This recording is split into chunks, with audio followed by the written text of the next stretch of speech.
Don't Live. go changing. My mic is unmuted, unlike what I did during the stream on Saturday. First few minutes and intro were all muted. Nobody was there. No, I wasn't there, but then I figured it out very quickly. Hi, everybody. Welcome to the show. Welcome to the Mind Gap Podcast. I hope you're having a wonderful evening. That would have been a great 2-hour stream on Saturday if you just did the whole thing. Unbeknownst to you, your microphone was muted. Yeah, I would like to think someone would have been like, hey, yo, Doug, can't fucking hear you. And then, I don't know what would have been worse, getting all the way through it or getting halfway through it and realizing that my mic was muted, you know? Yeah. You know? Meow to you, Zenny. I hereby summon the gods of the Mind Gap to bless us with your comedy and knowledge. Well, we hear you, peon, and we shall bless you. You know, the one thing that my soundboard is missing is a Gregorian chant. Right? We need that. For comments just like that. Or you could have like the throat singer from Dune. You know, that sequence? He's like, which, by the way, badass. I rewatched Dune recently. Solid film. I need to rewatch it again. Yeah, I was like, it was on sale, I think, for like $10 at one point. I'm like, oh, I'm buying that for $10. Fuck yes. Now we're talking about the original 1984 version, right? False. Right. False. I heard yes, and that's what I'm going with. You know, that's funny because a lot of people that sexually assault have the same response. I'm hearing yes, and I'm going to go forward with that. Hey, Richie, how's it going? Came in at a great time.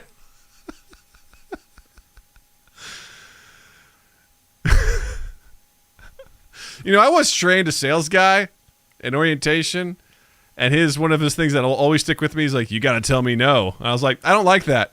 I don't like that. I don't like that. Does this carry into your personal life? Because, no, thank you. Yeah, because, you know, I get it from a sales perspective, right? Always be closing. But, you know, to hear him physically be like, oh, you have to tell me no, or I will keep going. I was like, yeah, that's how most things go. But that's really disturbing that you can't even get an inference of no before you stop. So you, sir, are problematic. You're a problem, sir. You are a problem, and I like it not. Yeah, you are not welcome here, sir.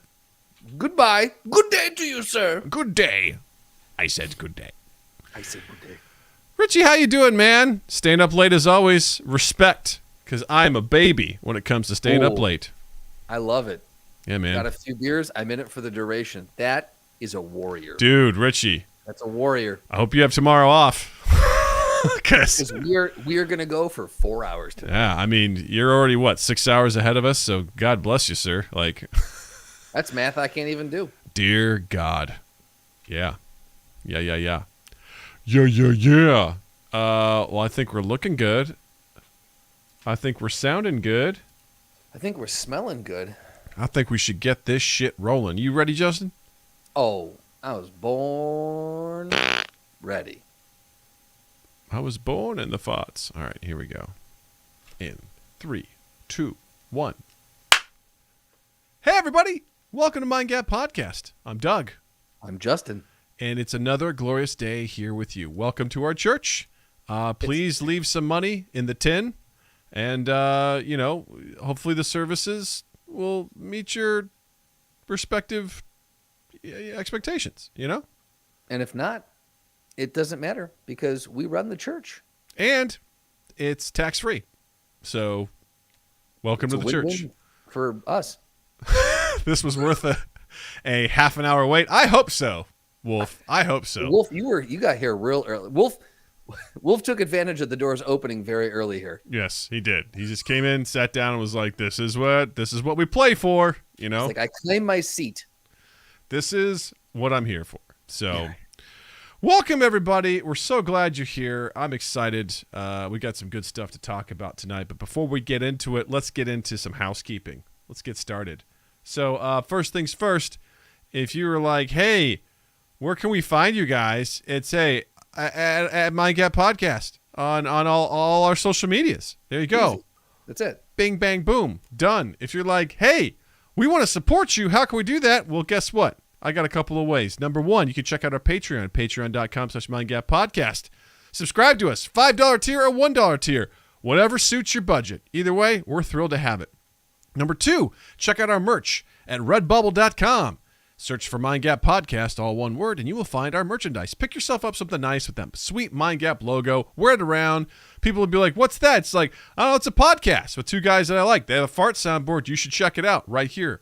Mind Gap Podcast. We would love it. If you're like, Doug, listen, my budget's tight. You know, the consumer price index just came out today, and they're saying, hey, man, inflation's higher than I thought it would be. Prices are going up. I don't know, man. The Fed, are they going to stop this inflation? Are we going into a recession? What does this year mean from a macroeconomic perspective? Well, good news.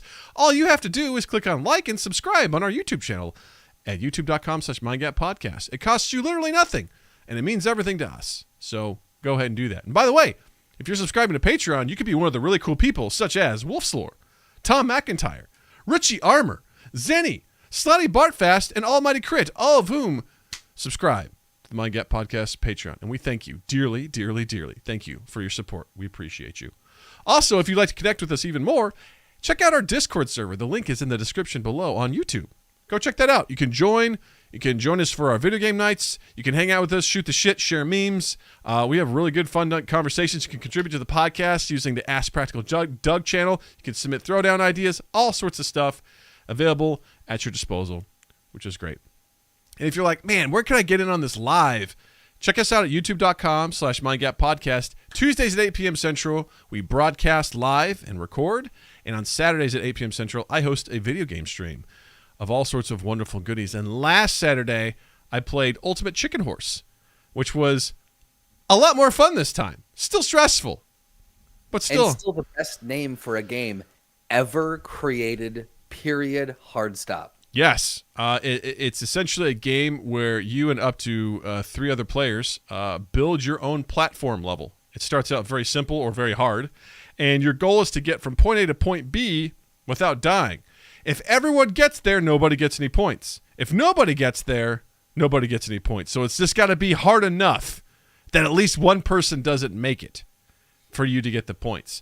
And a little bit of death. And man, these guys are merciless. They are tricksy, and boy, do they put the hurt on you. And it's wild. And I actually won 2 rounds. I was shocked.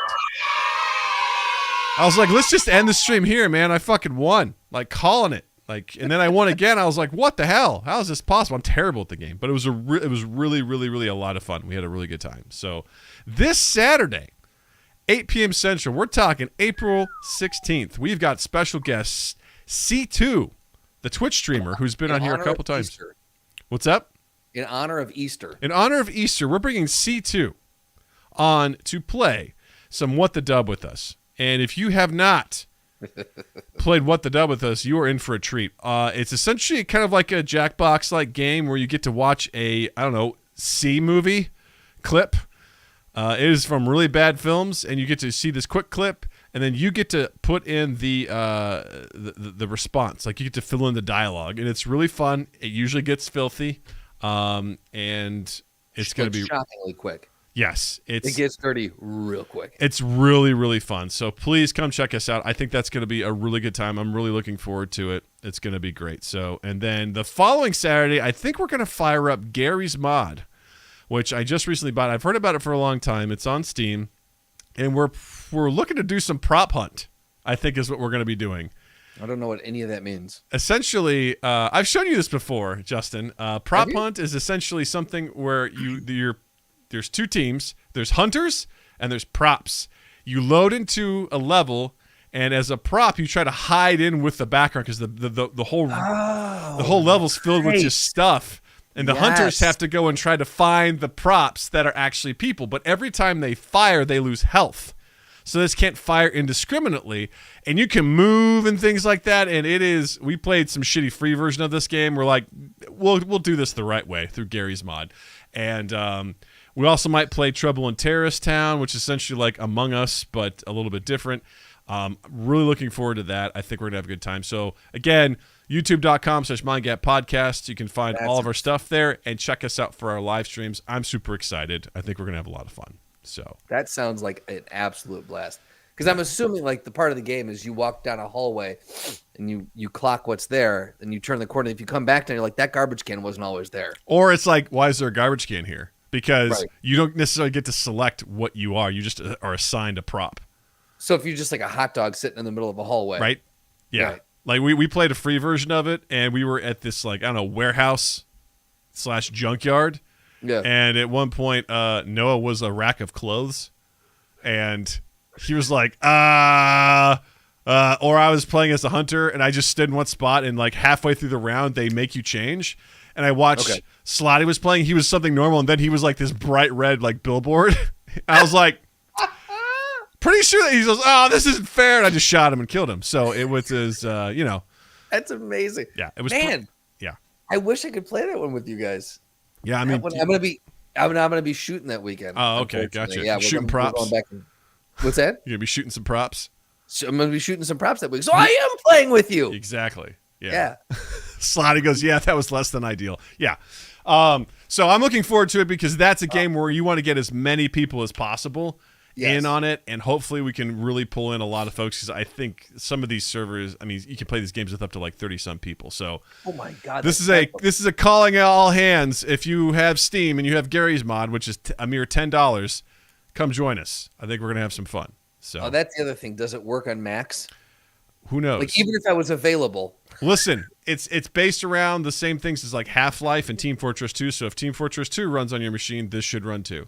Not anymore. Well, who knows? It's 32-bit. Who knows? So, yeah.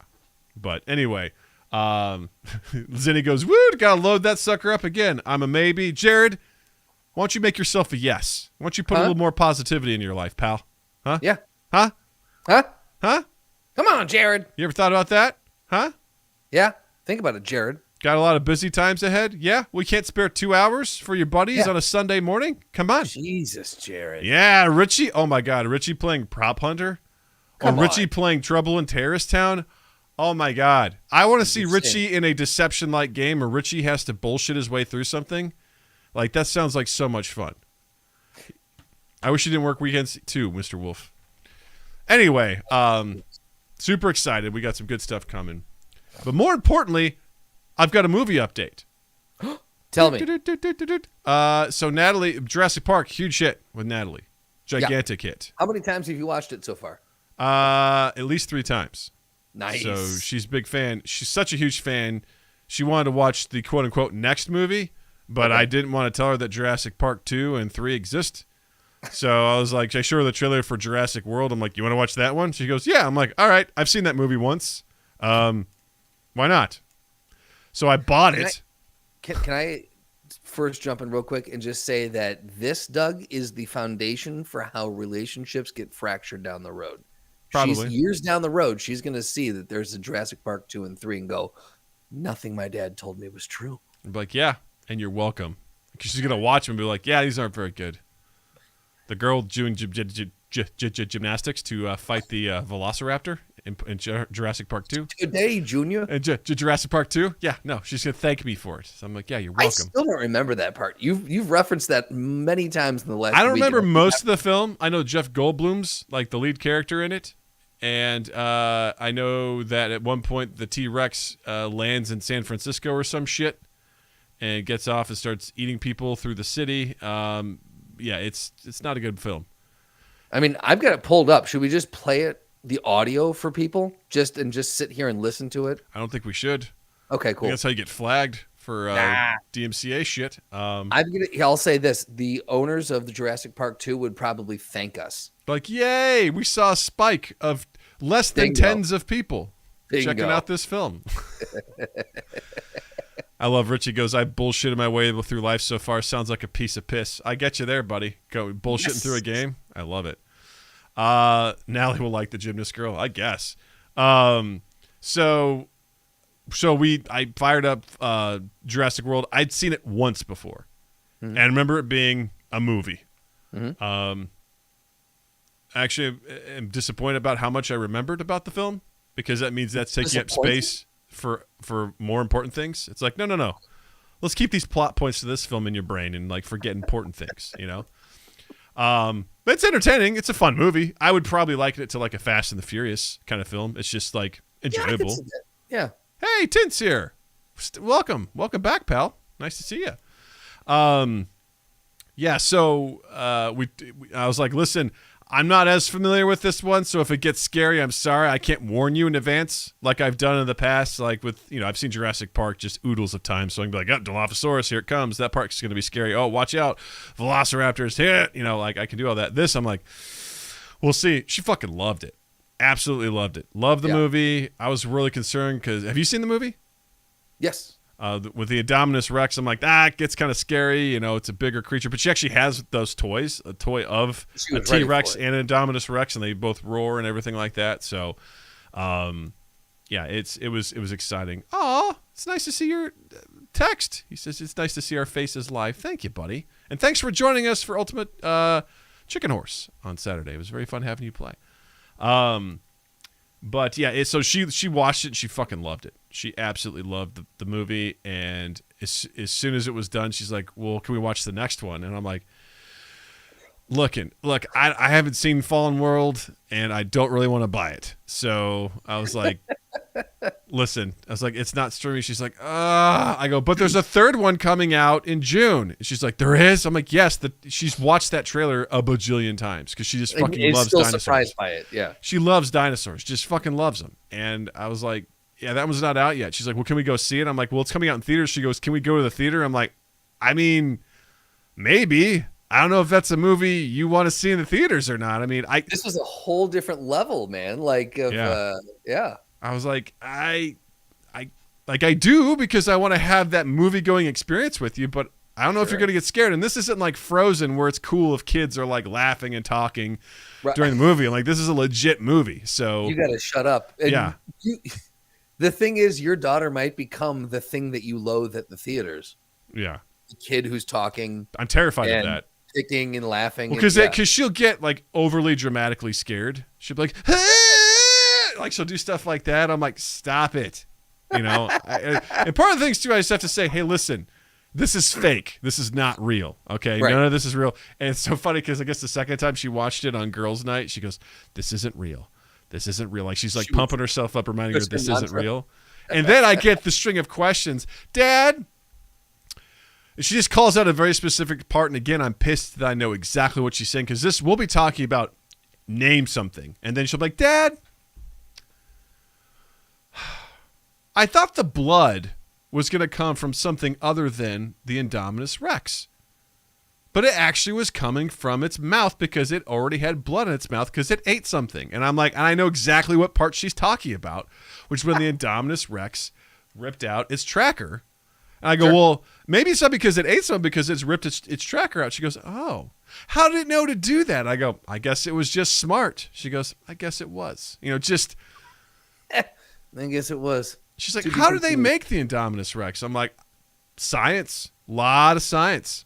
Genetics. Yeah, a lot of genetics. They did something they shouldn't have, And it's like, well, why did they make it?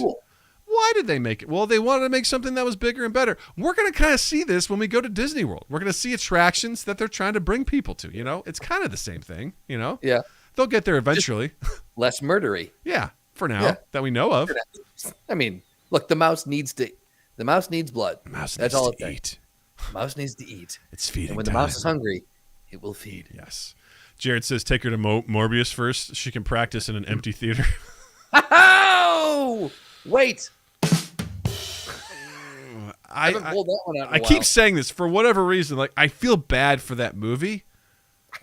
I don't know why. You feel empathy for this movie. It's just because it's a movie it got kicked around. Its release date so many times, and I guess it's just one of those things where this has to be one of the worst feelings as like a creator of something, or if you're in something, you're like, hey, listen, we still got to go full force on the marketing here, okay? Because there's a chance. It's like you got 4 cards in Texas Hold'em. You're like, I'm waiting for this last card here. It might give me something that I could use to make some bank. I'm really betting on this last card. And it's like Jared Leto's showing up to theaters and doing all sorts of stuff. They still got to do the press runs. Yep. But they know deep down, they're like, this is not a good movie. And I guess I heard the director. They're like, what do you think about this movie? He's like, I think it's awesome. They're like, what do you think about everyone else's response? He's like, I don't give a shit. I think it's great. Like, I like what I made. That's that. Yeah, I like what I did. So in that regard, good for him. Like if that's if that's the case, if this person and the actors, Leto and everyone else that was involved in it, if they're truly happy with the outcome, then that's at the end of the day, that's what matters. Because everyone's a critic, everyone's going to have an opinion. There are those that will like the movie. The movie will make money at the box office. It's because it's a superhero movie, and that is what it is. But I think when you're making a superhero movie, if Sony is attached to it, you have to know what you're getting into. Yeah. You have to know.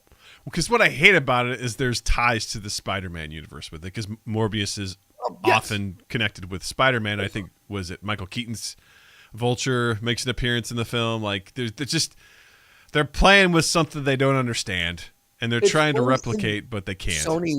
Sony's Spider-Verse. Like they have fully committed publicly that they're doing the Spider-Verse.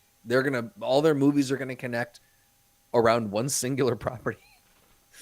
And God bless them for trying, but the deal, I read that the deal that they struck, like Tom Holland apparently went to the mat to get them to negotiate with Marvel to have them finish out that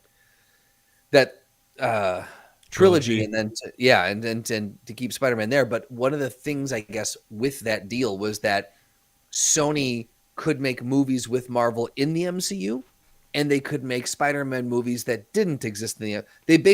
Sony can pull a DC, and it can just be whatever we want to do. Yeah, and I'm like, that is horribly, horribly dangerous. But at the same time, I can look at this and be like, these are two separate things. Like I can easily look at these and be like, you can. Yes. You and I can. A lot of our viewers and listeners can. The general populace, they're not going to get that. Well, especially when you sort of have like Michael Keaton's Vulture show up in Morbius. It's like, well, what are we doing here? Like, right. What are we doing here? What are you trying to pull? Yeah. What kind of bullshit are you trying to pull, Sony? What kind of bullshit is this, Sony? What the fuck? Speaking of like, what the fuck kind of bullshit is this? What is the metaverse, Justin? Doug, I'm glad you asked.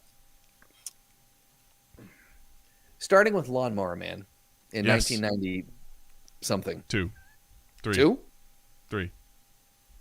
Was it that early? I was going to say like 96. Lawnmower Man 92. I had it right the first time. Holy shit, look at you. Honestly, the juice isn't worth the squeeze on the don't do any more research on it. I've seen the movie. I know. No one knows what the metaverse is, Doug. That's the bottom line. Well, a lot of people think they know what it is, and I'll tell you what, the metaverse has Sody Pop. Sody Pop. Metaverse brought to you by Coca-Cola Bite. Spelled B-Y-T-E. Yep, not a fan of this. Not a fan of anything about this. Well, here's the definition from The Verge. It says, Silicon Valley metaverse proponents sometimes reference a description from venture capitalist Matthew Bell, the author of the extensive Metaverse Primer. The metaverse is an expansive network of persistent, real-time rendered 3D worlds and simulations that support continuity of identity, objects, history, payments, and entitlements, and can be experienced synchronously by an effectively unlimited number of users, each with an individual sense of presence. That sounds like the most corporate explanation for anything ever. And Facebook, who has like the biggest stake in it, says the metaverse is a set of virtual spaces where you can create and explore with other people who aren't in the same physical space as you. This sounds like an MMO, is what it sounds like. We've again, like we were talking off mic, we've done this before. Second Life, like this has existed unless there is a larger, yet to be conceived iteration of this where they're going to take it. All this sounds like is just a 3D model of a world that you pop. It's Ready Player One. You pop your goggles on and you go hang out. I just don't understand what the draw is for this. Yeah, no, I agree. The Facebook's description of it sounds more palatable, which I'm bummed that I'm even saying that. But Facebook's description of it sounds more palatable. The first nonsense that you read, that was just that's like if corporate America took a shit on a memo that is what that is. It's just nonsense words. Yeah, I agree. And it's so funny because this article has like a bunch of questions. One says, people keep saying NFTs are part of the metaverse. Why? It's like, yeah, why? Because no one knows. No one can refute it. That's why. Yeah. Wolf goes, Final Fantasy 14 is my metaverse and I'm a black mage. There you go. Now we're talking. Oh, see? Tint's like, it's seasoned with anti-aliasing. I love it. Pixel flavored with anti-aliasing. Guys, we're going to start a hashtag here. We want this trending. Hashtag, what is your metaverse? Well, here's the thing is like, I get why some of these corporations are getting in on this, because if you get in on the ground floor, there's a lot of virtual real estate that you can occupy there. But the problem is, in my stupid opinion, if the metaverse is going to be cool, it's not going to be because Coke is there. You know what I mean? Like, that's not a stupid opinion, Doug. That's the correct opinion. Like Coke is is the living embodiment of the Steve Buscemi, meme. Like, hello, fellow students. It's like, we're in the metaverse, Well, I guess I don't even understand what when you say like getting in at the ground floor, you can occupy more real estate. In what capacity? Because the metaverse is presumably limitless? Yes, but Coca-Cola is already there before the majority of people get there. So Coca-Cola can establish its corporate tentacles in all of the digital holes. So it's like its own meta hentai, Thank you for jumping there before I did. Yep. Welcome to digital hentai in the multiverse. I mean metaverse. We're Coca-Cola. Bite. Drink up because this is gonna hurt. You're gonna want it. You're gonna hate this. It's very similar to getting a brand new job that has just been created at a company, and you get to kind of define what that job is, what that role is. Coca-Cola getting their foothold in here, I feel like they can almost then help structure what does the metaverse, what are the definitions, what are the rules inside the metaverse. They get to lay down the original ground, or some of the original groundwork, is what it sounds like. Yeah, and they could just sort of establish themselves in this place before it's fully populated, if you will, right? Because I think the hard thing is when communities already exist and then corporations try to, infiltrate. Mm-hmm. It's difficult because people are like, yeah, we don't really want you here. But if Coke is already there, right, then Coke's like, we've put our flag down here. It's something that, I think Nike's getting involved, and some of these other, corporations are staking a claim in the metaverse because they want to be there as because think about that. If people start spending more time in this metaverse, right, they're going to be exposed to more branding. And if there's only a handful of brands there outright, you'd think that investment would pay off in the short term because you've established your foothold there. People come in, the first thing you see are things like Coke, Nike. Their brands exist. There's some level of conversion. Maybe you can spend $2 virtual bucks to get some cool Nike NFT sneakers that only exist for your avatar, right? Yeah. Like Coke was already saying, because they released this article from PC Gamer, they're making metaverse flavored Coke now. And Coca-Cola Zero Sugar Bite will bring pixels alive in a taste experience, apparently. Yeah. This whole thing that Coca-Cola is verging on the same area that PETA plays in. Yeah. Where it's like, hey, guys, dial it back because you're starting to get out of hand. You're missing the mark. This is getting weird. No one wants this. Your message is off brand. Like the whole Starlight thing and then this Pixel thing when they're like, this is the taste of space. We're making digitals. You can taste digital pixels. Like this is getting to a point where they're starting to lose. I think they're losing their grip on reality a little bit. Well, I hate it because a part of me appreciates it because they're trying to tell a story, right? And from that regard, I appreciate anyone who tries. They are. They are trying to. They're trying to tell a story of their product. I don't believe that story at all. but I appreciate the approach. They're trying to be creative with it, right? And Sure, I suppose. Yeah, you know, because the author of this article, which is Tyler Wilde, by the way, on PC Gamer, says he goes. Product announcements which invoke the metaverse always leave me feeling like I'm trying to comprehend the nature of a square triangle. For example, Coca-Cola said last week that its new limited edition metaverse soda is inspired by the playfulness of pixels. What does playfulness taste like? What does a pixel taste like? What makes pixels playful?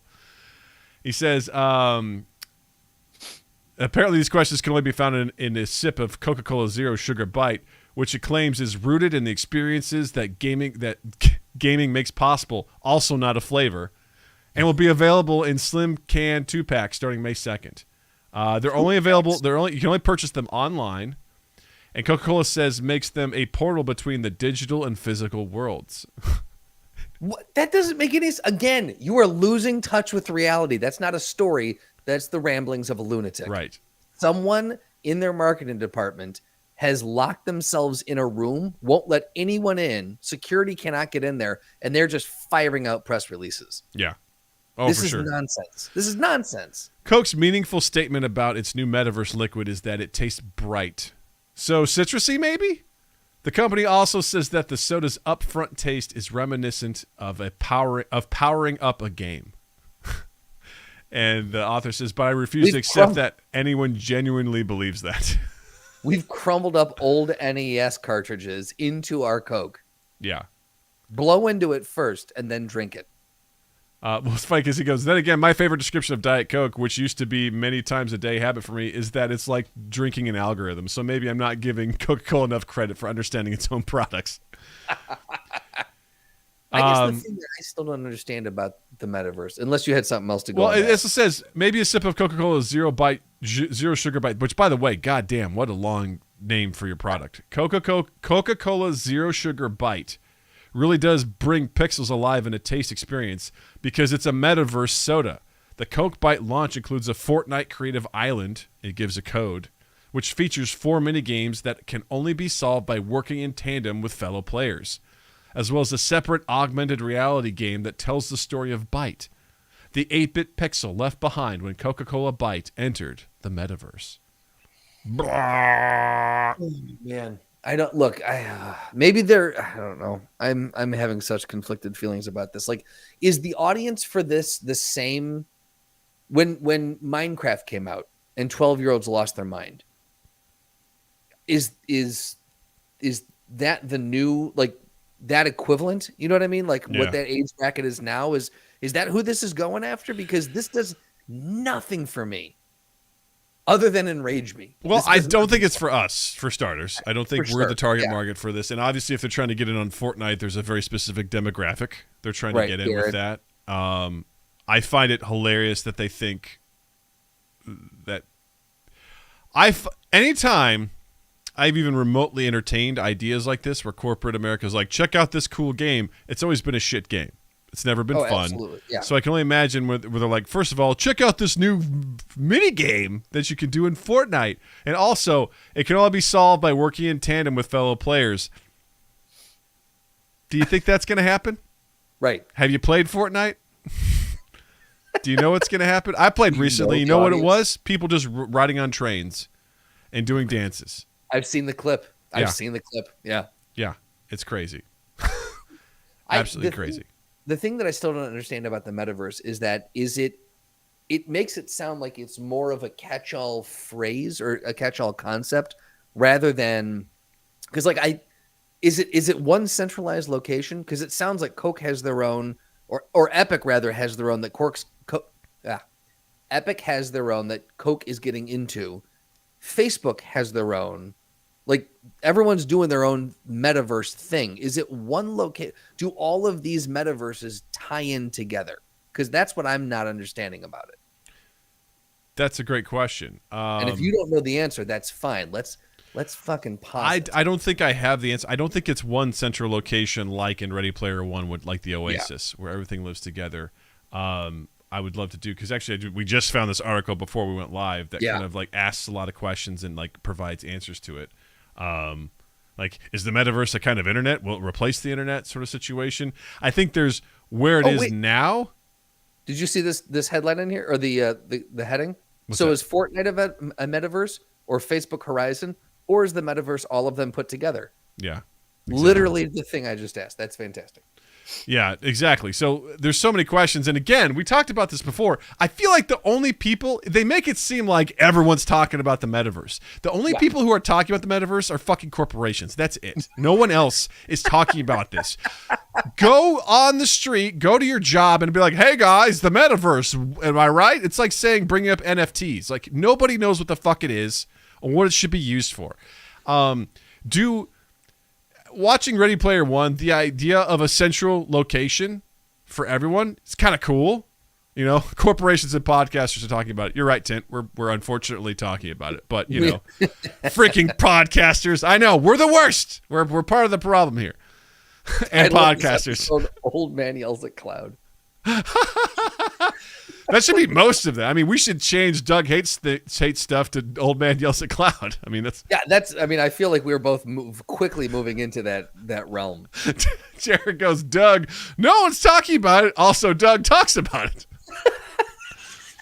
Well, it's funny because that's very funny. I appreciate that, and please keep it coming. And also, if you want to check us out live while we record this and add your own commentary, head over to youtube.com/MindGapPodcast, Tuesdays at 8 p.m. Central. I just feel like I see the metaverse and stuff popping up a lot in articles and things, and I'm like, who is really talking about this? And I don't feel like it's like when Google Glass came out, right? Right. You know, I just feel like that was a select section of the population that was trying it out and actually doing anything with it, but it was on everyone's tongue, right? Supposedly, everyone's like, Google Glass. It's like, is it though? Well, when the biggest search engine in the world is telling you that everyone is searching for it, what else are you going to think? Yeah. You know? But I like that question. This pull quote here is, I think it says the metaverse is bigger than any one service, except when it's convenient to call that service the metaverse. That's fair. Basically, except when the corporation needs to sell shit.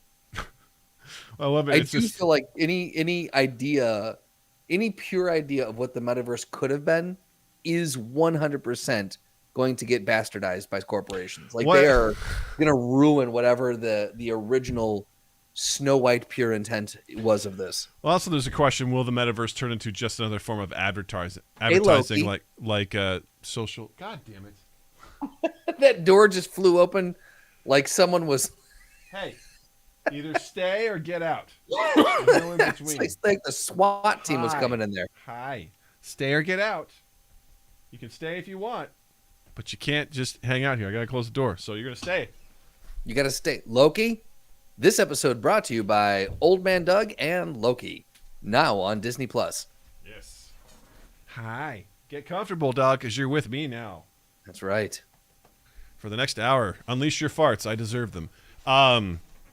So yeah, I love it. It's like, is this just another form of advertising like social media? And the quote here is like, finally, a way to mingle with brands, because that's exactly what we want, right? That's it. Yeah. Which again, I also have to say, is the perfect example of why Coca-Cola is getting in early. They want the Nike and all these people are in there because they want to have that access, because I think I'll give them credit. Invest now and consider yourself like you've got prime space in here, and because the more crowded it gets, you know, it might become detrimental. Who knows? So here you go. Well, I think that's to your point. I think when you say metaverse, anyone who reads any sort of tech news, metaverse, they think Facebook or Epic. And so what Coca-Cola is doing now is they're tethering their name directly to the metaverse. So if you say metaverse, you're like, oh, Coke's in the metaverse. I've seen articles about that. And so again, it's brand recognition. It's you're immediately tethering yourself to that. I want to pause it just for a second here.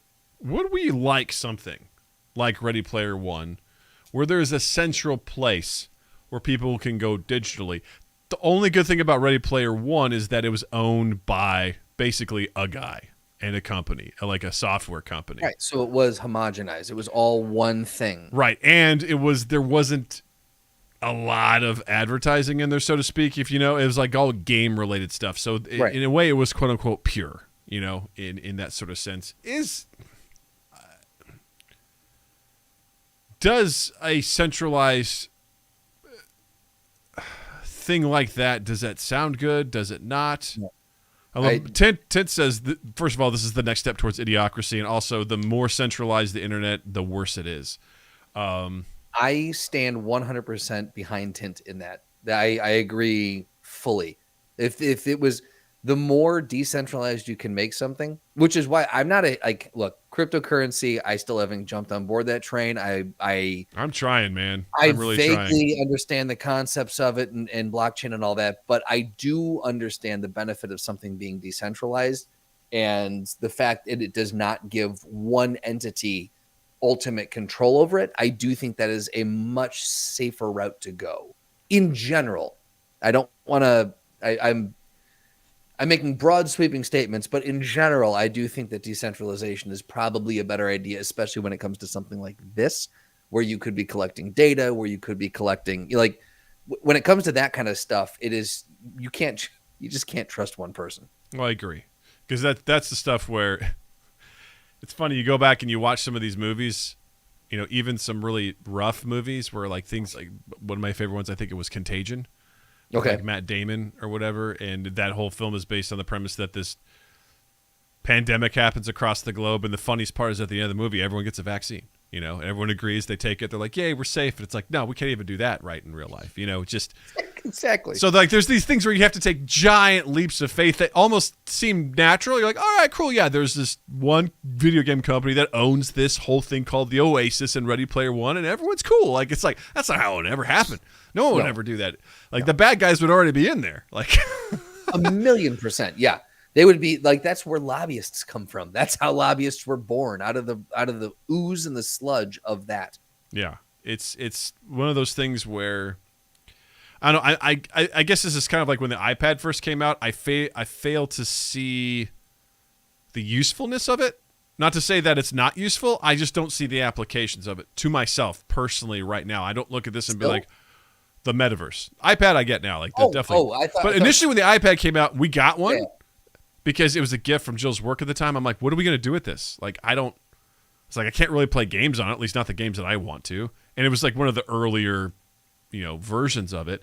I'm like, what's the point of this? It's like, it's cool, but I don't see the real reason. And obviously tablets and stuff have just dramatically done amazing things since then. So, which is great. But I look at them at the metaverse. I was like, I don't see the application of it right now. I don't see the reason.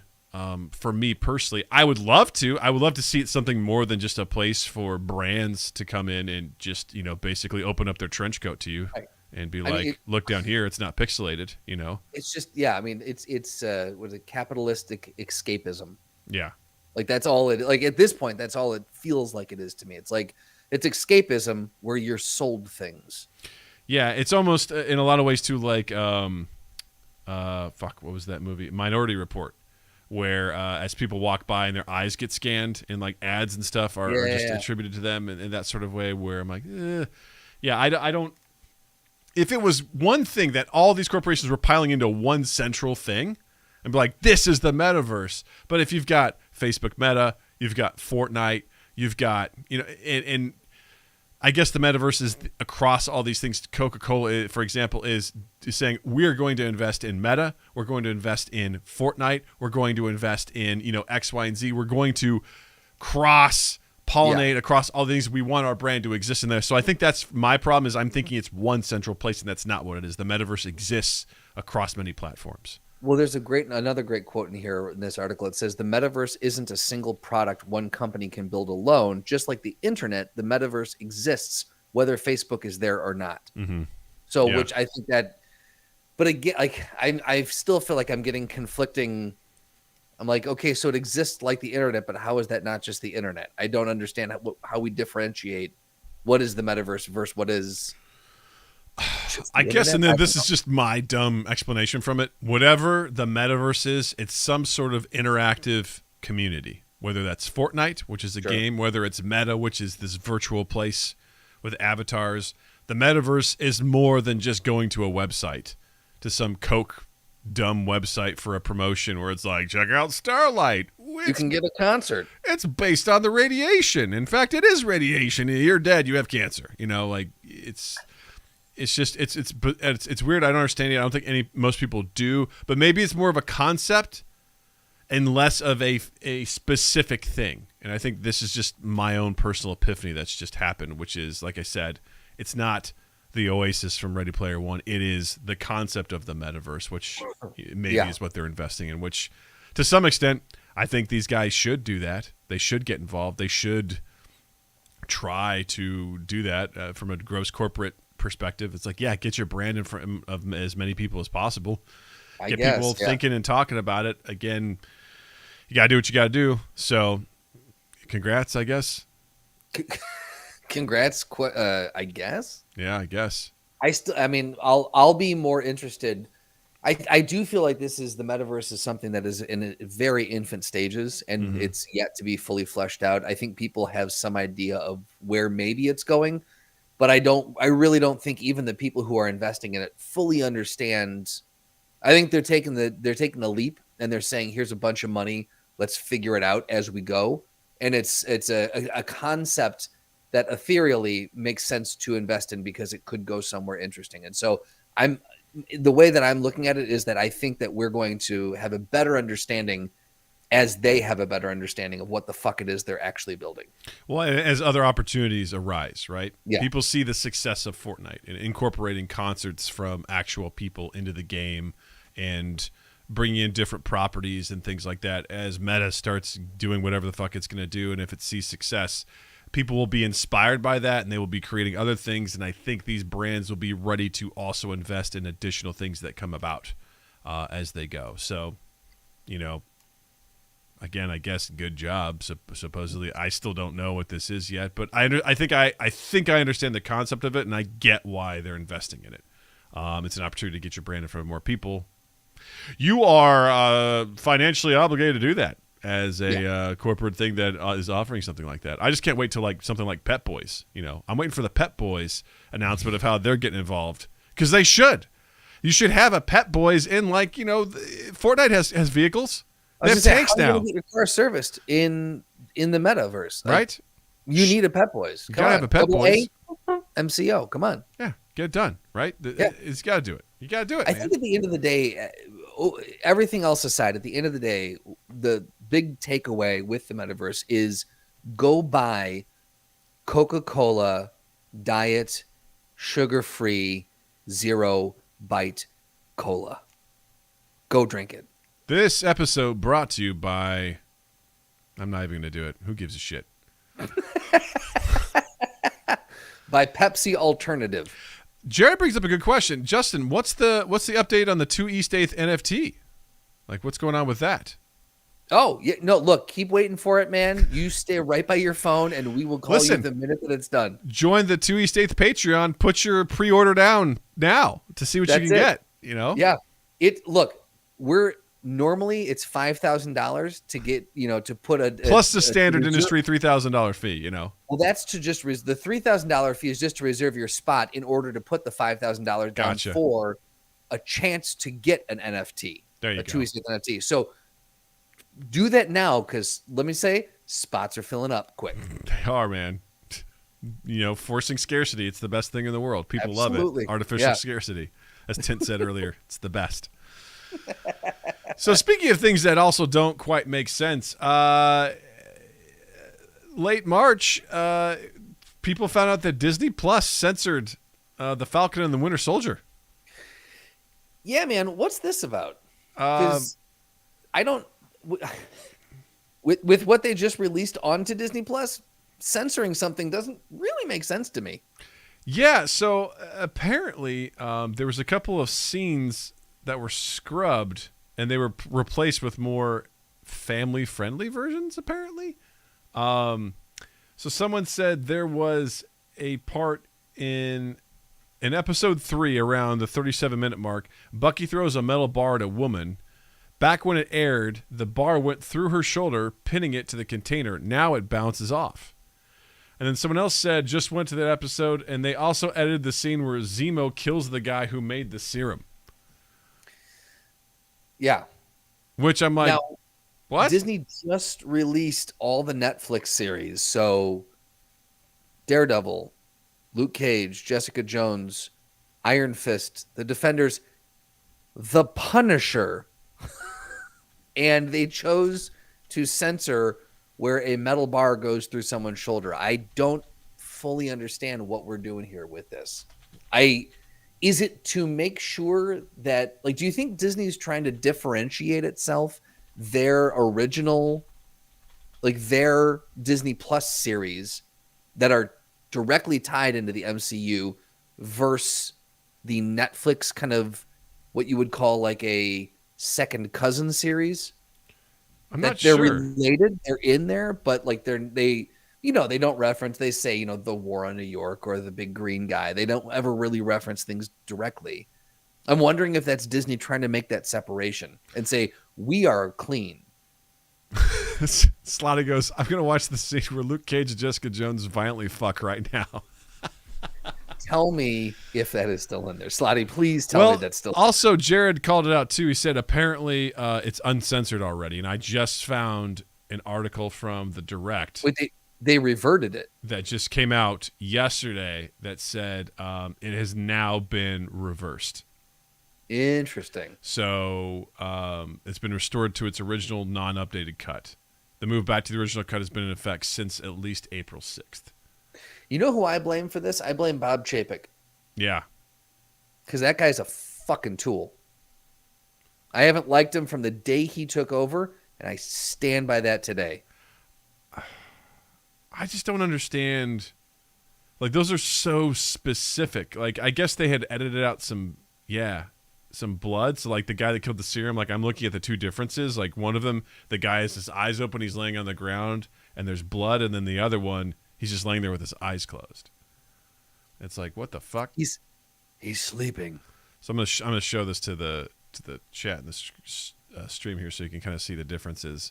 But you can see the differences here with the top one's the original, and then they updated it accordingly. I was like, I remember seeing something years ago. The article blames the IT guys. Something about the VFX not being done in the original cut. Okay. Wait, is it really?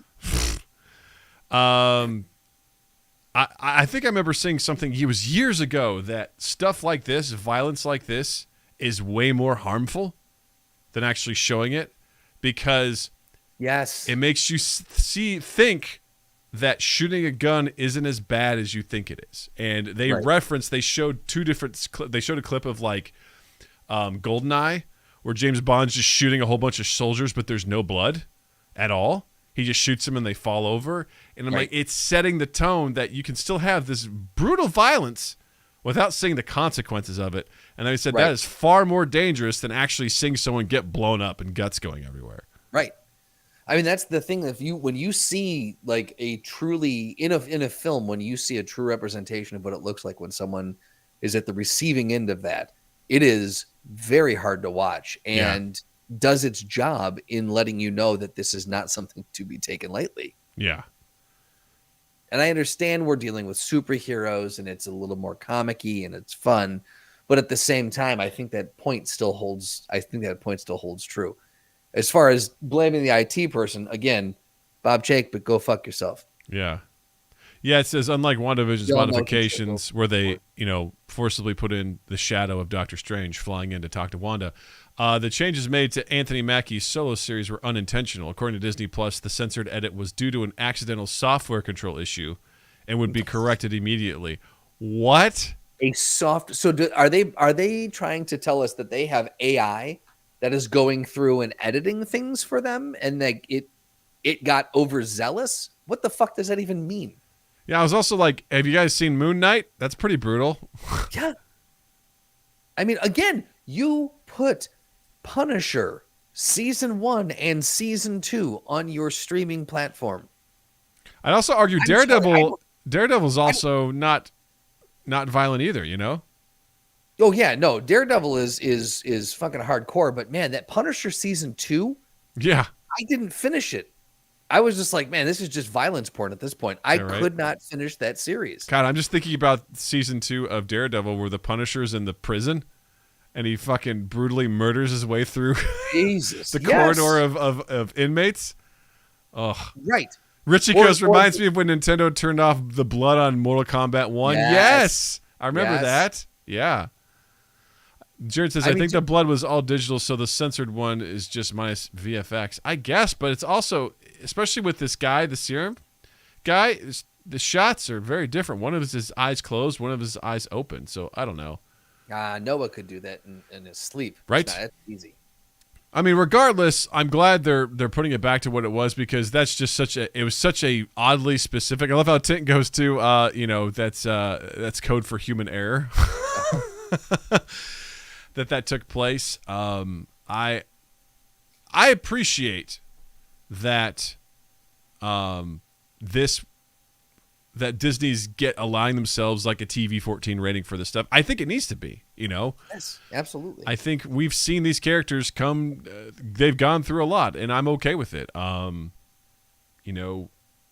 It just makes more sense that way. Like these aren't really for kids. They kind of are, but not really. So, and honestly, I identify more with this stuff being a little bit darker, them dealing with, that's why I liked Falcon and the Winter Soldier. It was dealing with a lot more adult-oriented content. Absolutely. And, oh boy, Jill goes, so has Loki joined the podcast? Otherwise, I have a missing dog. Yes, ma'am. Yes, I have assumed control of this dog because the dog comes in, I close the door. That's the works deal. For me now. Yes. Jill has entered the chat. Everyone ask your favorite HR questions to her now. She's taking all of your HR questions. If you're just listening to this, you should probably join Tuesdays, 8 p.m. Central, right here, youtube.com/MindGapPodcast. So you can get your live HR questions from Jill, because Jill loves nothing more than taking your HR questions live on a podcast that's not hers. So who knows what could happen when you join this podcast? Anything's possible. This is just a sample. She wrote hashtag I'm off duty. But are you ever really off duty when you're in HR, Jill? Never off. Yeah, hashtag never off. HR never sleeps, Jill. I think that's the way it goes. That's nature. Tint goes, Jill, when are the 2 East 8th NFTs open for pre-orders? Jill has left the chat, she says. Amazing. Oh, God. All right, here's Sly's question. If my head of HR says they know all about fucking pay equity and I should check my facts, is that appropriate? Oh, God. We got to get Jill back on here at some point. Oh. I know she said that whenever she's been on here, it's always been really serious shit. It's never been fun. But at the same time, I mean, she's just got so many skills, so many things to share, Here's the thing. There's enough bad shit going on in the world right now. We can have Jill on and talk about something depressing, no problem. Exactly. That's not hard. Because honestly, I would love to do Jill would hate it, but I would love to find some segment where we're like, hey, ask HR questions to Jill. And she's like, listen, this is what I do every day. I don't want to do this in my off time, That sounds like it's an award-winning piece right there. And Sly makes a good point. She's never been on here since this peanut gallery has been in place. You're absolutely right. So, That's I'm sure the views would come in great if let's face it. The last time was not the last time, but it was in your kitchen table. Yeah, and it was right after the 2016 election. It was a very dark time. Yeah, it's been 6 years since she's been on. So it's a very dark time. Yeah. Well, the other thing is too, they got Logan on there too. Like they're not shying away from. They've got Deadpool's inevitably going to be ending up on there, right? Exactly. Yes. Absolutely. So that's totally going to happen. Yeah, you're absolutely right. I would assume Deadpool will be ending up on there, right? It has to be. It has to. It's a Fox property, so it's definitely got to be ending up on there. I mean, and it's in the MCU now. Like they're interesting. Yeah, I actually saw Free Guy on there the other day. It still weirds me out to see like true Fox stuff on Disney Which Plus. Was funny because I had to think, because Free Guy got delayed a couple of. Have you seen the movie? I have. It got delayed a little bit, right? It has initial release date and they got bumped back a couple of times. Yeah. because there were a couple. Because There was a couple things in there, which I was like, I wonder if they added that, like after the delay, Yep. because there's a couple cameos and there's a couple things that seemed like they could be like, you know what? Now that we're under one roof, I think we have the rights to these things. Can we just do this? It's something that I absolutely I could see Ryan Reynolds and his director and probably pulling Taika in there as well and just going, all right, how weird can we get with this? Let's really push the envelope. Let's see how Since much we're they'll here allow now, us. Yeah. How hard do we have to ask for this? Like, do we just have access to this now? Right. Because we're I here. gotta say, I did not. I liked it way more than I thought it would. I thought it was fun. It was fine. I Like thought it was a really fun movie. Like I thought it was like this is going to be just a nonsense garbage movie, and it would bum me out because I fucking love Ryan Reynolds. Yeah, and that movie was fun. I thought it was fun. It was enjoyable. I'm not rushing back to go rewatch it, which is usually it's a really big thing for me as to how good of a movie is. Like how much do I want to rewatch it? But I enjoyed it. Sat down, enjoyed it. It was fun. Ryan Reynolds was a delight. Taika Waititi is great. It was fun. It was great. Yeah. If you're a gamer, it was kind of fun watching that stuff. It was a concept. It played out just the way that I thought it would. Yep. There was really no surprises for me. But yeah, it's fine. It was a fine movie. And it was just, I saw that on Disney Plus. I'm like, I guess I'll be watching this movie because I want to see it, which again, can't stress it enough. Put your shit on these streaming platforms and do it early. I'm actually kind of annoyed that the Batman is premiering on HBO like next Monday. Why? Because it came out in March. Like it got here super fast. Yeah. And now it's already streaming on HBO. And I'm kind of like, did it hit the 45-day mark? Is that? I mean, I think it came out the very first weekend in March, like March 4th or something like that. So that might be right around the 45-day mark. And it is a Warner Brothers film. So I was gonna say, 'cause I know Warner Brothers after the whole debacle that they had with the day and date, where they just kind of announced it and they didn't talk to anyone about it. They went back in there. I know that some of them they're doing a 30-day window, some they're doing a 45-day window. It depends on like what deal they struck with the productions involved and everything. But that definitely I agree. Like when I saw that I saw HBO will do like that, like the hype commercials or the sizzles of like what they've got coming up. And I saw a flash of that. I'm like, wait, did I just see the Batman on there? And then like a whole clip of it. I'm like, whoa, that seems shockingly fast. Because I just saw it in the theater like 2 weekends ago. 2 weekends ago. We just did a podcast on it. The size of a tangerine. The tangerine. I just told Jill, I was like, hey, that's coming out. We should watch it. And she's like, I can't tell you the last time Jill and I have watched a movie together because it just doesn't happen. I was like, do you want to watch it? She goes, that's an awful big one to hop back into. Isn't that like almost 3 hours? I'm like, yeah. And she goes, and Natalie can't watch it? I was like, absolutely not. She can't watch this. Absolutely not. I go, first of all, I pushed my luck with Natalie and I asked her if she wanted to watch Indiana Jones over the weekend. And the Raiders of the Lost Ark? I foolishly started with Raiders of the Lost Ark. That kid got so bored watching that movie. And I was sitting there going like, this movie, like the intro was great, right? He's in the temple. Yep. He's doing all that stuff. As soon as that was over, she just starts rolling around being like, I'm like, I know they're talking about the Ark of the Covenant. This means nothing to you. Oh, this and Hitler. Yeah. Oh, like, man. You know nothing about it. And then it's like, she makes it to the part where he goes to Tibet to get this part of the staff. And, there's the fight. She actually made it pretty far in. And then we got to Cairo and all that sort of, and then she was just kind of like, I'm over it. And I'm like, yeah, you know what? Come to think of it, when I was a kid, this one wasn't my favorite either. Yeah. I really like Temple of Doom, which looking back on that, like when I was a kid, problematic. But Last Crusade's hands down the best one, in my opinion. Absolutely. And I should have started with that one because it's not like it mattered. It's not like it would have mattered because the other ones don't really connect. Yeah. There's just like their own separate things, but for some reason I'm like, we got to watch it in order. I'm like, no, you don't. It's kind of like Bond in that way. Yeah. Like it's like 3 mini Bonds. Yeah. Tint says Raiders of the Lost Ark is perfectly paced. Not for a 6-year-old, sir. Right. That movie is not for a 6-year-old. I'll tell you that much. It's perfectly paced, dependent on the audience. Yeah. Natalie was bored out of her fucking. Now this is also a kid who just got done watching a movie full of dinosaurs. So Well, that's fair too. She was very much engrossed with that. And this movie was, especially the scene where the guys from the U.S. government are like, we've intercepted a cable from Germany, and they're talking about this. And Indiana Jones goes on to explain the Ark of the Covenant, the history behind it, and everything. Natalie was just when he goes to the chalkboard, yes, he draws she was.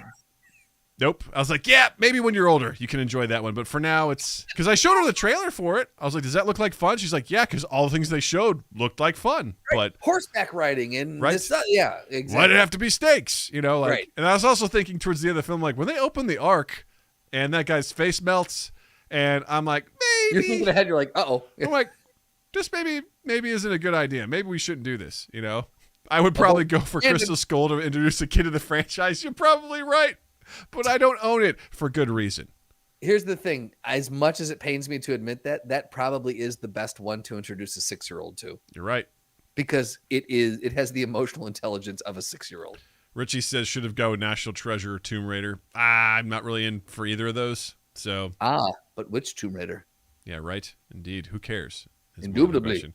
Yeah, those aren't really, I don't think are really her style right now. Yeah. Hopefully when she gets older, she'll appreciate it. But I was just like, I gotta try, I guess. I don't know. We'll see. We'll see if she likes it. She didn't. But that's okay.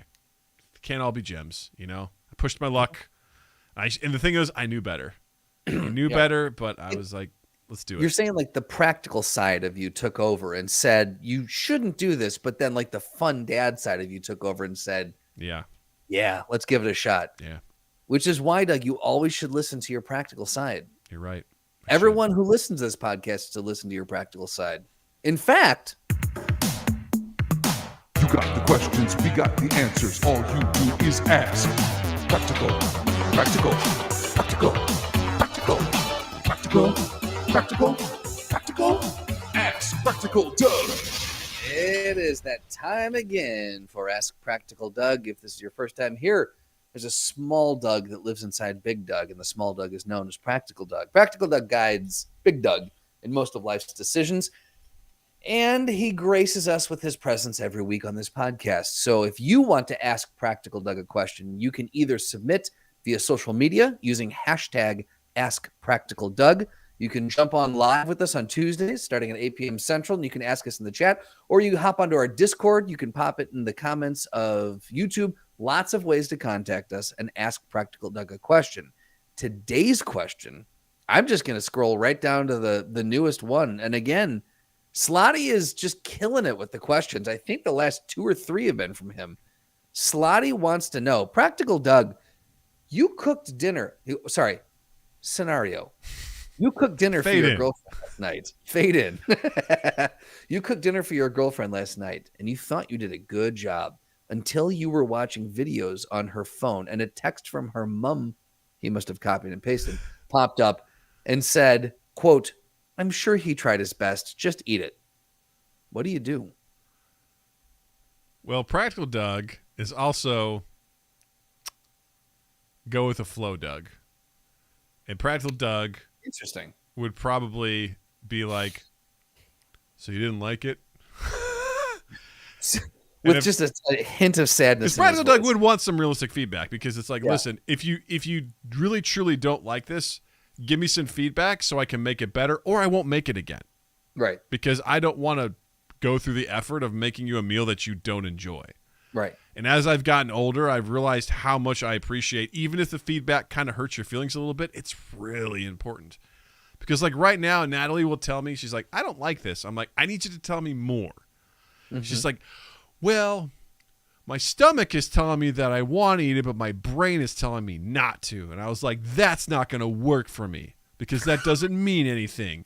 Right. Tell me about it. And if I suggest things, then she just goes, uh-huh. So I'm like, because I'd be like, is it too spicy? She'd be like, yes. And I'm like, I just gave you an answer that you're saying yes to because you don't want to eat it. So I have to be like, tell me more. Describe to me what you don't like. Right. Tell me about the texture. I try to get that out of her, because I really want to understand what she doesn't like, because she's 6 and she doesn't fucking, it's just bonkers. But in this situation, I would be like, hey, I'm sorry you didn't like the meal. Can you tell me what you didn't like? Did you not like any of it? Because if you didn't like any of it, we'll take that recipe out of the out of the book altogether, you know? I think you're overlooking the bigger part of this question, though, is that why was she texting her mom about this? Probably why would because she needed talk to vent you to about it? someone, because she's also kind of like me in that she probably didn't want to hurt my feelings, and she's just like, this sucks. It's not very good. I don't like it. What should I do? Yeah. And the mom's like, just eat it, you know? Like, so I would look at that as like, hey, listen, just tell me these things. Let's save ourselves the trouble here. Yeah. Okay? Because I want to make sure that if I make you something, I really want you to enjoy it. And if you don't enjoy it, that hurts more than you just shoveling it down your throat. Like, I don't want you to do that. Like, tell me what you like and what you don't like so that we can get through this together. And hopefully I can make you something. Maybe I could change it up. Maybe you're like, I don't really like, onions. I'm like, me too. I hate onions. That's fantastic. We can get married. And I'd marry her on the spot, Or you could just say, hey, you don't like my cooking. Your mom seems nice. What's she up to? Yeah, right? What if it's your signature dish, says Slutty? Doug's 6-hour smoked pork butt. I'd be like, well, I mean, McDonald's is right down the street. So, I mean, if you want to go get in the car and go to that, I mean, I guess I have a dinner and lunch for the next 3 or 4 days. So, bye. You don't like my smoked pork? Okay. When Doug smokes a butt for 6 hours, I'm just saying. We'll get to the butt in a second. More like we'll get to it in 6 hours, Ooh. Hold on to your butts. Hold on to you. I don't have Jurassic Park. Hold please. Hold, please. Ted goes, sweet, more homemade French fries to myself. Yeah. If it's anything that I make nowadays and someone's like, well, I didn't like it, I'm like, okay, cool. Give me your plate. It's going to be my leftovers for tomorrow. I really, really, really, really thought I had hold on your butts. I thought I pulled that. I mean, you should, but. I thought I pulled that. Damn it. But at the end of the day, I would prefer feedback from that just so I could help because, I do that now. Like, there's certain things that I like that Jill doesn't, but I'll leave it out of she's really not into beans of any kind. She'll tolerate green beans, but that's about it. But no legumes. No legumes of anything. And if there's something in it, I'm like, ooh, especially black beans. I fucking love black beans. Yeah, well, they're good for you, buddy. She's just like, nah. I was like, because if I do, she won't. And I can get that if you put big chunks of onions and shit. I'm like, cool, I guess I'm going to make my own dinner because I hate onions. So, yeah, just if someone was just going to, not going to be able to tell me that, I'd be kind. I'd be like, I wish you'd tell me, but, I'm waiting for the day, man. I'm waiting for the day when you turn the corner on onions. And you say it won't happen, but here's the thing. A couple years back, would you have ever said that you'd be eating the way you're eating now? Never. Would you ever, like the stuff that you've opened yourself up to is astronomical. And so I just feel like one day there's going to come a day where you're going to turn the corner on onions. I will probably do it because it's how I consume red bell peppers now and spinach, which is I cut it up real small. Okay. And put it in so it sort of becomes a part of the dish. It doesn't stand out because most of this stuff is texture for me. Okay. So, like, if you give me a spinach leaf whole, that's not going to be. I just imagine I was like, I gotta eat this. I saw your body had a physical reaction just now. I was like, the texture still bothers me, but when I cut it up real small and throw it in, like, because I make Chipotle fries like once a week, and it calls for red bell pepper and spinach. I cut them up both real small, and I can enjoy the flavors of it without having to deal with the texture. Also, it cooks down really well, which is good. And Sully goes, so is raw onion better for you than cooked onion? I'd rather do cooked. Raw onion, absolutely not. Fuck that. Can't stand the texture of it, and that flavor would be way too powerful. I'm willing to bet I could handle more cooked down onions. But I'd have to get it. What's that? I think you could. I think if it was balanced in the dish and it was adding a flavor rather than being the centerpiece of the dish, I absolutely think you could. And if it was cooked down enough to where it lost some of its structural integrity. Yeah. Because I know it's part of most things, like the Holy Trinity of, like, was it carrots, celery, and onions? Like, for most things, like, that's just part of what it is. I saw an interesting thing to make sauce the other day where Joshua Wiseman cut an onion in half and put that in this tomato sauce to make a pizza sauce, and he let the onion flavor infuse in, and then he just took the two halves out. He goes, now the onions have released their flavor into it, and you can just not have the onions in it. I'm like, now we're talking. That's what I'm talking about, man. Very interesting. Now I get it. Now I get so that's what it is. Well, there you go. So the Brandon Duck answer says, give feedback. Give valuable, effective feedback, and maybe your lives will be better. and then go fuck the mom. Go.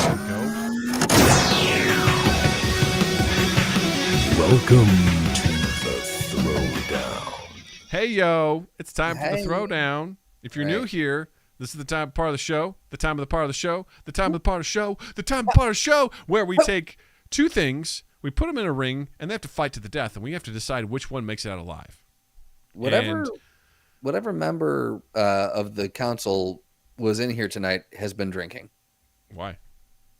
because they put him up under recommendations rather than throwdown. That's all good. That's fine. We all know Just what it means. We all know what it means. But here the thing is, I'm here for it. I want them to drink more. Yes. All right. So let's see what we got this week. Justin, hit that drum roll. This week we have the Mothman from the Mothman Prophecies versus Killer Moth. Justin's like, I don't know what you just said. I love it. Cool. I'm familiar with the Mothman from the Mothman Prophecies. I'm not familiar with Killer Moth, which is, I don't know, is this from a DC universe or a Marvel universe? They seem like some sort of character. But DC Comics is what they're from. So, I'm sorry, I'm still trying to get through all the pop-ups here. I know, that's always fun. I'll take Mothman from Mothman Prophecies. All right. So this is it's the main focus of an iconic novel, The Mothman Prophecies. So this is a strange phenomena in Point Pleasant, Virginia. I actually remember seeing the movie for this. It had Richard Gere. I remember hearing about it, but I never saw it. Yeah. Was it good? Did you like it? Yeah, I mean, it was fine. It was like a late 90s quote-unquote thriller, supernatural thriller movie. It's okay. It's all right. It's okay. So this thing has superhuman physical characteristics, true flight, large size, it has fear manipulation, radioactive electromagnetic aura. Okay. Jesus. Can move silently, produces light, heat manipulation, longevity, memory manipulation, can cause amnesia, shape-shifting, size shifting, resistance to fear manipulation, status effect inducement, madness manipulation, radiation, blah, blah, blah, blah, blah, blah, blah, blah, blah. Lots of immortality. There we go. In the beginning of the novel, it's alluded to possibly being a tulpa, whatever the hell that means. This would allow the Mothman to exist as long as people believe it will. Ooh. I love shit like that. Right? In American Gods by Neil Gaiman, one of my, I love, there was a component of that. Also kind of in the Sandman comics as well, the idea that these gods only exist Right. or are as powerful as the belief in them. Because like in some of those, I think American Gods too, there are some old gods, but so few people believe in them that they're incredibly weak. But Right. they barely are hanging on to life because they're talked about. But then there's other gods that have just are constantly mentioned, so their belief makes them very, very strong. I love shit like that. Sorry. Attack potency, wall level, presumably killed cattle, apparently, is what's listed here. All right. Attack strength, cattle. Lifting strength, average human, in parentheses, easily lifted a large dog. Okay. You almost got a spit take on that one. That Almost. was almost easily Uh, lifted a large. I love this. Intelligence unknown, at least sentient, at least above average. Humans are as mentally advanced as cockroach to Indrid. Okay. All right. So what I do like about this creature is that it seems like it may not necessarily be incredibly strong, but it seems like it causes, it's like a mental game with this creature. Okay. It's like creating fear and things like that. So Justin, take us through Killer Moth. Who is Killer Moth? Killer Moth, interesting. Having decided that the lawbreakers of Gotham City needed a costume protector, just as honest citizens had Batman, Drury Walker emulated the Dark Knight in every way, copying his paraphernalia, yada, yada, yada. What's up? Did your mic go out? Oh, no. It's all good. He gave a thumbs up. So this guy copied Batman and decided he was going to be the supervillain version of Batman. The Killer Moth.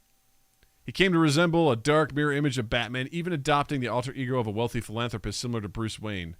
Moth was motivated by greed rather than justice and only served the criminal underworld for a price. Wolf also says that the Mothman from Mothman Prophecies is a harbinger. It shows up at the events of large destructive events hours before they happen. That's right. That's true. Like there's supposedly a bridge that fell apart in Virginia or something that people said they saw the Mothman beforehand.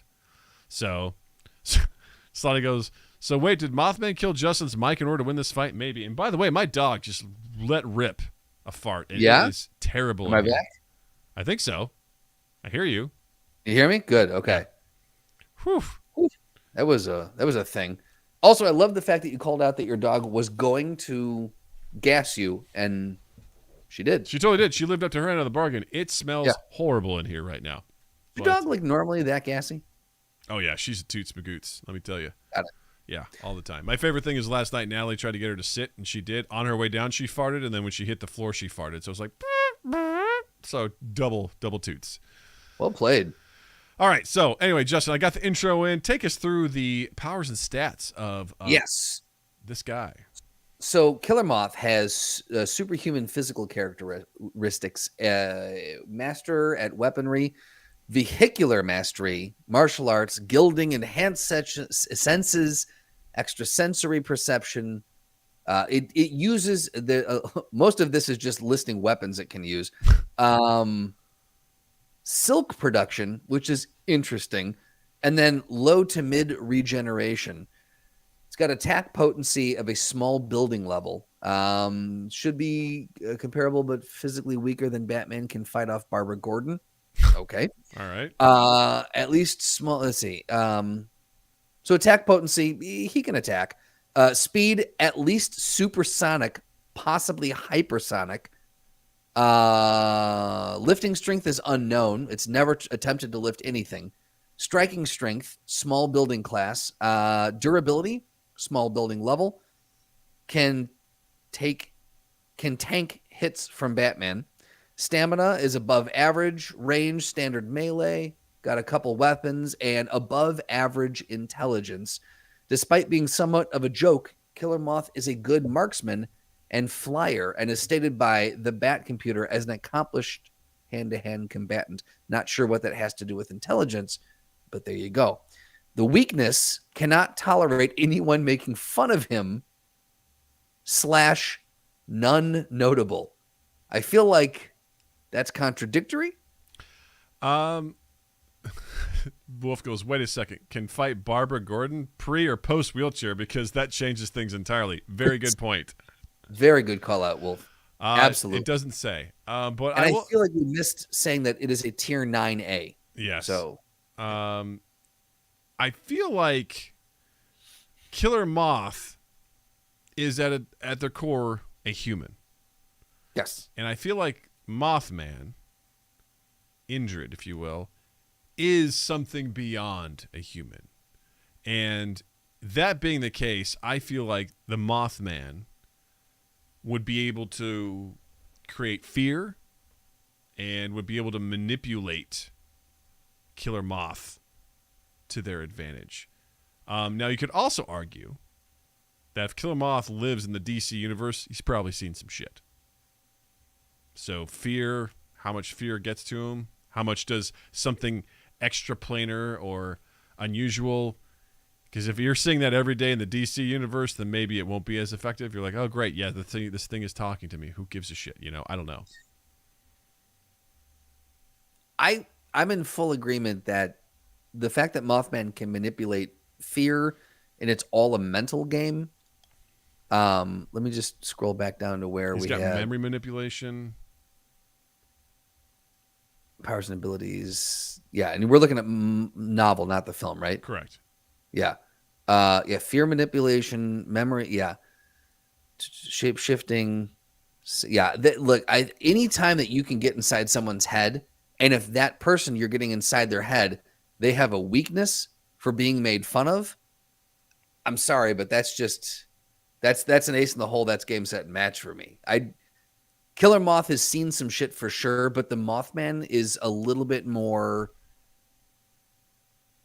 I guess the only thing is, if Killer Moth rather, if they're able to move at hypersonic speeds, could they just like zip around, kind of like the Flash does, zip around them and just pummel them as they're zipping around? Yeah. Could he turn it into a physical fight is the question. I guess it depends on if Killer Moth can get through the fear and mental manipulation. Right. Because if he can, and he can do some physical damage, I think he'll beat the shit out of Mothman. Yes. But I think because the Mothman has such limited strength, I think it's because they have such strong mental manipulation. It could do something as simple as just put thoughts in Killer Moth's head, making fun of him, making him feel insecure, and just playing on those fears. And I feel like that would make him crumble if that were the case. Oh, yeah. Memory manipulation. Like, to immediately pull up a memory, or you manipulate a memory where this guy has just been like brutally made fun of. That's just, and if Killer Moth has the weakness of cannot tolerate anyone making fun of him, I don't know what that does to him. If that puts him on tilt, I don't know if that turns him from Killer Moth into Chiraxes, which is the next Pokemon level of the character. Yeah, the evolution. Yeah, but man, I don't know. I got to give it to Mothman with this one, man. Yeah. I think this is a game, set, and match for him. I agree. I think. All right, there it is, Mothman for the win! There you go. Thank you. That's about the only good drumming I can do. Air drumming's the best because you always hit your target, you know? Absolutely. Every time. My drummer friend said that. He's like, yeah, air drumming's great because you never actually have to hit the snare. It's like, yeah, good point. Justin, what do you have to recommend this week? You have to watch Severance on Apple TV Plus. It is, I think Dan Erickson is the guy who created it. Ben Stiller directed like 5 or 6 out of the 9 episodes. There's a woman who directed the other handful of episodes, and she did an incredible job, starring Adam Scott and oh my God, I'm blanking. Christopher Walken and John Turturro and some other, like, just other people that you'll know. Patricia Arquette. There's a few people who are like, I've seen that person in other things. It is such a unique, wonderfully unique, engaging, thrilling story. It's got elements of dark humor in it. It's got a little bit of thriller to it. It's got some sci-fi elements. It's got mystery elements. It is just, if you're sitting there going like Hollywood is out of new ideas, this was very refreshing to watch because this felt very new and very like they came up with a really fucking cool, weird, cool concept, and it shot beautifully, acted superbly, well done. So I cannot recommend it any higher. Severance on Apple TV Plus. It's 9 episodes in the first season. It's been renewed for a second season. Get on it. It's really good. Yeah. What do you got? I'm trying to think. The only real new thing I've watched recently was Free Guy, and I'm like, yeah, sure, check it out. It's free on Disney Plus. You're not going to be out anything. It's a fun movie, especially if you're a gamer. There's some fun references there and whatnot. It's fun. Yeah, cool. It's nothing amazing. You won't be surprised by anything, but it's enjoyable. You should check it out. And you know what? What I've learned from Jared is sometimes that's okay. It doesn't have to be amazing or terrible. It could be just fine, and that's a just fine movie. You should check it out.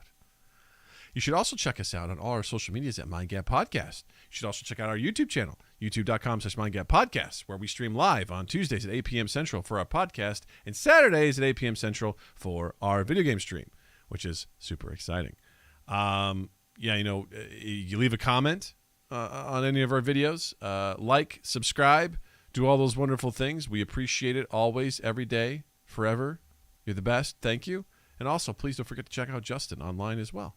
on Instagram and Twitter at Justin_Michael, spelled Mikel. It's the fun way of spelling it. And while you're in the online realm, check us out on Apple Podcasts, Stitcher, Spotify, Google Podcasts, Samsung Listen, any place where you find and consume quality podcasts, you will find and be able to consume us. Go ahead and leave us a review, rate, subscribe, all those things. And then give a peep to 2 East 8th on the social medias and 2east8th.com. Keep an eye on what we've got coming up. Hoorah.